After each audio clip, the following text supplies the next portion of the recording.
Hello, this is a special bonus edition of The Naked Scientists in which Adam Murphy sets out to learn more about the world of modelling. Not in the Naomi Campbell sense, but instead how researchers use computer simulations to gain an understanding of the world and make predictions about the future, such as the spread of diseases, whether a rocket will make it into orbit, and even whether it's going to rain tomorrow. From looking at galaxies to the tiniest of subatomic particles, computer models are pivotal in making science tick. They model how traffic moves in a city and they predict weather patterns. Or at least they try to. But what are computer models good for? And how do they work? I'm Adam Murphy and I'll be finding out. First up, what exactly is a computer model? I spoke to Dominic Orchard from the University of Kent to find out. In science, when we're trying to understand our world, we often come up with models. They're ways of explaining and representing our world that hide some of the inessential details. So we might be trying to understand gravity, and we might come up with a model of how a ball drops to the ground, and it doesn't matter about its colour or the wind speed or who's dropping the ball or its size. We just forget some of the inessential details and focus on maybe the speed of it and how it bounces and how long it takes and so on. So modelling in general is about coming up with a way of understanding the world and having a theory that captures the essential details of what we're studying. So, how do you make one? What are the steps involved from going from a scientific idea to a computer model? So you might start off with doing some mathematics. You might have a rough idea of the relationships you want to represent. So it often starts there. You then need to come up with a way of using that relationship to calculate predictions. You write this down as a computer program using some programming language. So over the last 60, 70 years that we've been using computers, we've also developed languages which help us communicate to the computer and tell it what to do. And those languages give us a way of expressing our ideas. So we pick a language, we write down our model, we use the mathematics as the starting point, and we develop this piece of software which will then allow us to put some inputs in and get some outputs that give us our prediction. And why do we bother? How important can this actually be? Well, computer models are everywhere, from modelling the climate to predicting how crops can be impacted by disease. I learned just how vital these models are from Chris Gilligan, Professor of Mathematical Biology at the Plant Sciences Department at the University of Cambridge. We have epidemics developing where you've got microorganisms spreading or insects, which are rapidly then feeding upon crops and reducing yield.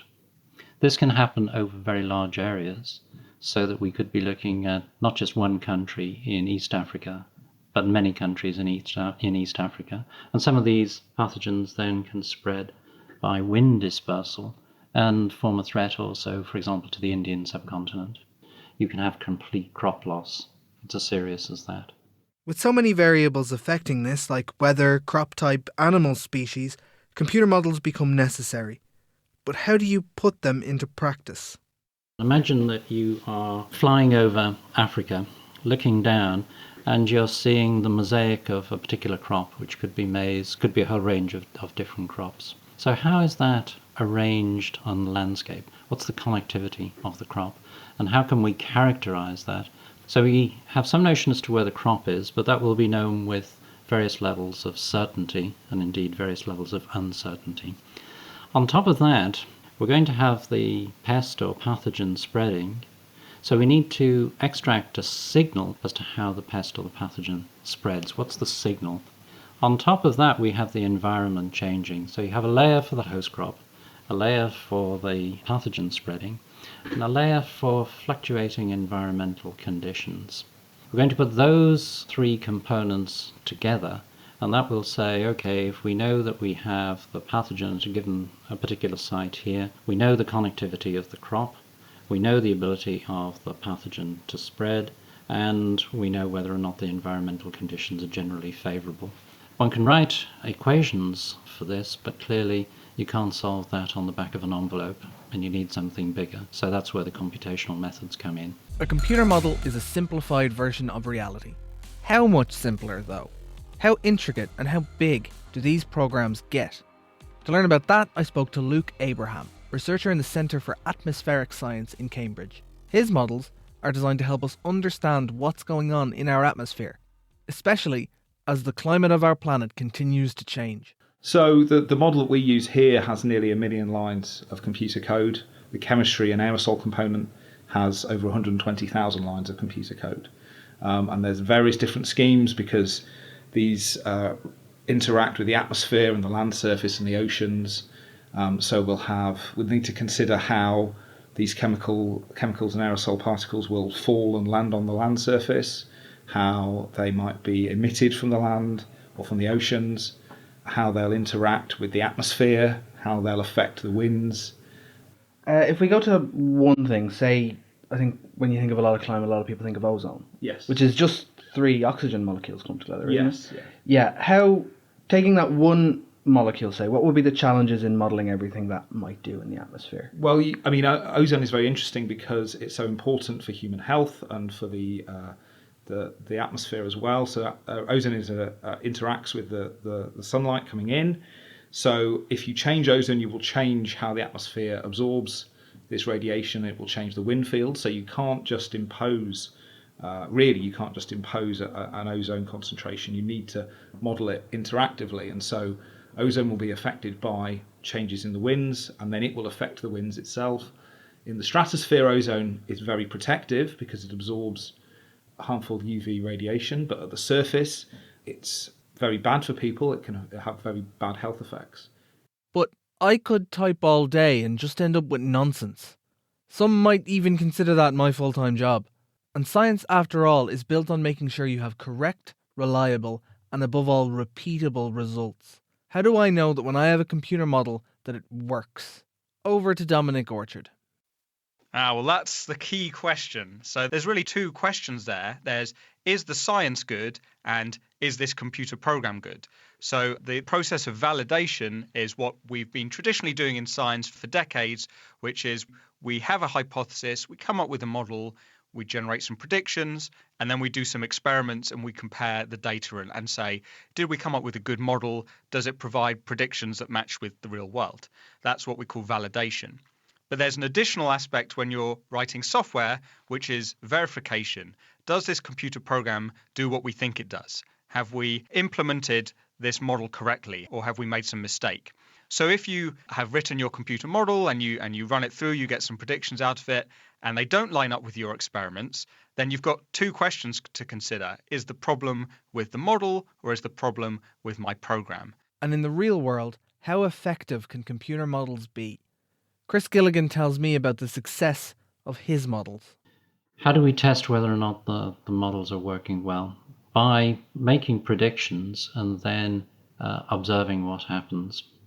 And so with some of the forecasting work that we're doing for a wheat disease in Ethiopia, we've run that now over 4 years, and particularly in the first 2 pilot years when there was a lot of disease present, there's also a big threat this year. The feedback that we've had from both the results and from the farmers involved is that using the methods that we developed, that was the first time that they'd ever managed to control an epidemic efficiently in the country and managed to get the fungicide on at the right time and save yield. So that in itself is encouraging. One very important feature too about these models is we should build in uncertainties and inherent variability into the system.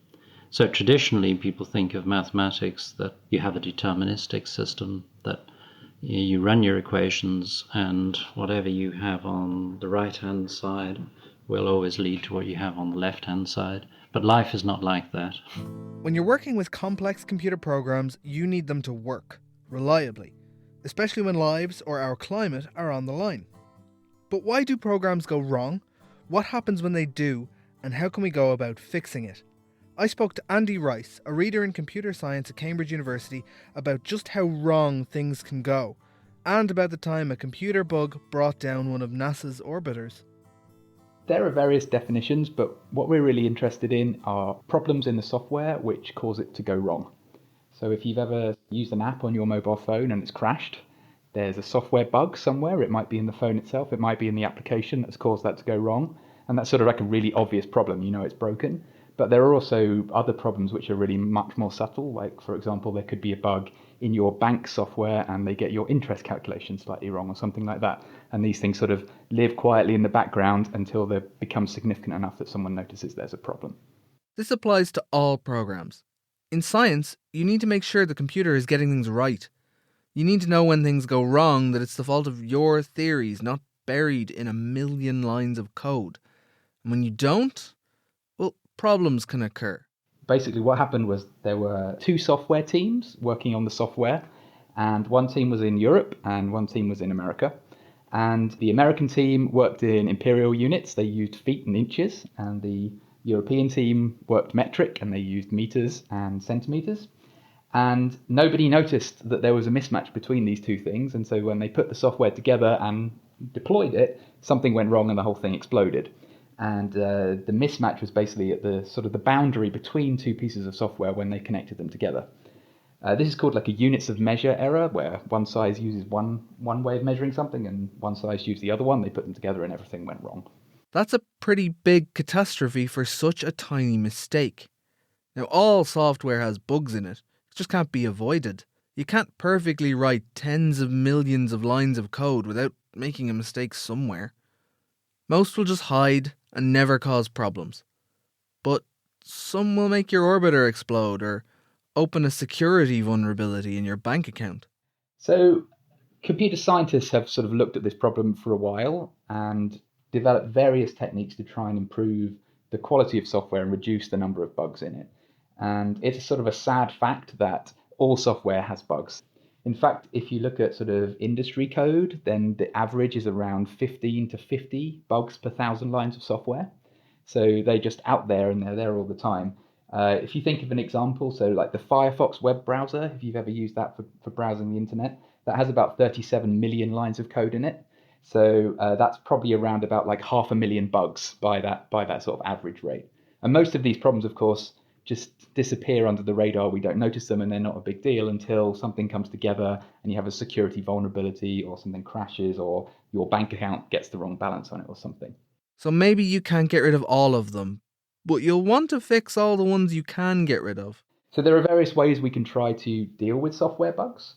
The first one is to try and stop them getting in the code in the first place. The second one is to try and detect them once they're in there, but before we deploy the software for real. And then finally is to try and detect them in the field. And obviously, the earlier in the process that you can detect the bugs, the cheaper it is, and also sort of the less impact they have on whoever's using the software because it hasn't got out there. So we work on something called static analysis, which is basically a set of techniques where you look at the program itself and you try to determine by just looking at the program whether or not there are bugs in the code. So one form of static analysis is like type checking, and this has been developed in programming languages right from the very first languages that came around. This idea that we want to tell the program that this value is a particular type, like it has to be an integer, or it can be a floating point number, or it has to be a Boolean, either true or false. And this is a form of static analysis in that we annotate our program telling the computer what the types are of different things, and then it will tell us if we try and put the wrong type in the wrong place. So if you think about a recipe, for example, say you're making lemon meringue pie, and the recipe says, pour the cream on the plate and whisk it, then you sort of look at that and you go, well, cream on a plate doesn't make sense. They don't go together. That's a type error, right? And then that's the kind of thing that we can catch with a type system. It's been proven that you can't do this in general for all programs and prove that they actually do everything that you want them to do. But you can do sort of little pieces of it and try and get closer and closer to that point. And that's not just idle speculation. British mathematician Alan Turing proved that you can never make one program that can find all the faults in another. It's called a halting problem. So if that's the case, how do you go about fixing bugs at all? Yes, so one of the things that we've been doing, because we've been working with scientists and looking at these sort of numerical programs, is we think about the Mars Climate Orbiter problem and the units of measure system, and we say, can we build some check that we can analyze the source code of the software and detect whether there is a units of measure problem with it. So we basically look at the program itself, and then look at the flow of data through that program and make sure that there's no places where people have added feet onto meters, for example, and caused their Mars orbiter to explode. So we can statically check programs to make sure that that property holds, and then scientists can be confident that they don't have these kind of errors going forward. And Luke Abraham told me about his own issues and hurdles when it comes to dealing with computer bugs. Sometimes the bug that you have might make the code fail in a completely different section of code that's, you might think nothing to do with the bit where the bug exists. And the error that comes out might not be particularly informative. It then becomes difficult to track down exactly what's going on. We had a problem last year where we were seeing issues very high up in the atmosphere, but actually the issues were to do with problems at the surface that were then being propagated through the atmosphere by the transport scheme in the model. So just because you've got what appears to be a problem somewhere, the error might be somewhere else. And in the end, we found the problem, we fixed the problem, it was a rather simple change, and then you move on to the next problem. But what about big problems like weather forecasts? When you need to solve a massive, intricate, complex problem, you need a massive, intricate, complex computer. A supercomputer. But how super are these things? So a supercomputer is characterized by being able to tackle problems that are too big or too long, or perhaps require too much storage to run on a normal computer. That is Geoffrey Salmon from Research Computing Services at the University of Cambridge. And that could be something that requires a lot of data to be stored in memory. So a typical desktop computer might be able to store maybe 100 gigabytes of memory if it's fully spec'd out, whereas a supercomputer might be able to deal with terabytes or even larger amounts of memory, all focused on solving a particular problem. We're used to talking about computers have speeds of about a gigahertz, and so that means that every cycle in the computer takes about a nanosecond. But to be useful as a supercomputer, we have to talk about networks that can communicate between the components with times of like a microsecond.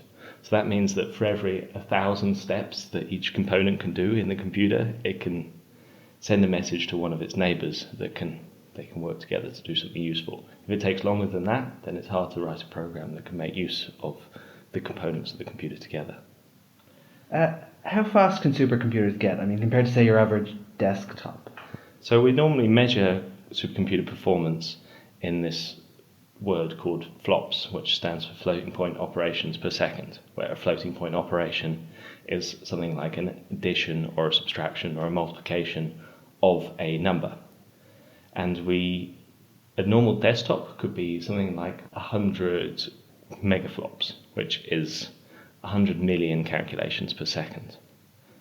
A supercomputer, the largest supercomputer in the world at the moment, which was installed recently in the US, is the Summit machine, and that can do of the order of 100 petaflops. A petaflop is 10 to the power of 15 or 1,000 million calculations every second. So the supercomputer that we have in the university, well, we have two actually, they are both about 1 petaflop, and they use about 1 megawatt, which in terms of equivalence, a kind of a typical domestic house might use a peak of about 10 kilowatts, I reckon.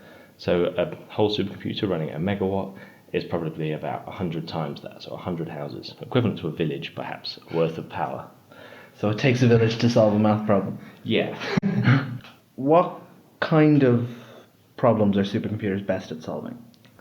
So supercomputers are great at solving big problems that require lots of communication between the components. And the classic problem for a supercomputer, in fact one of the problems that supercomputers were first used for back in like the 60s or so, was for doing simulations of the weather.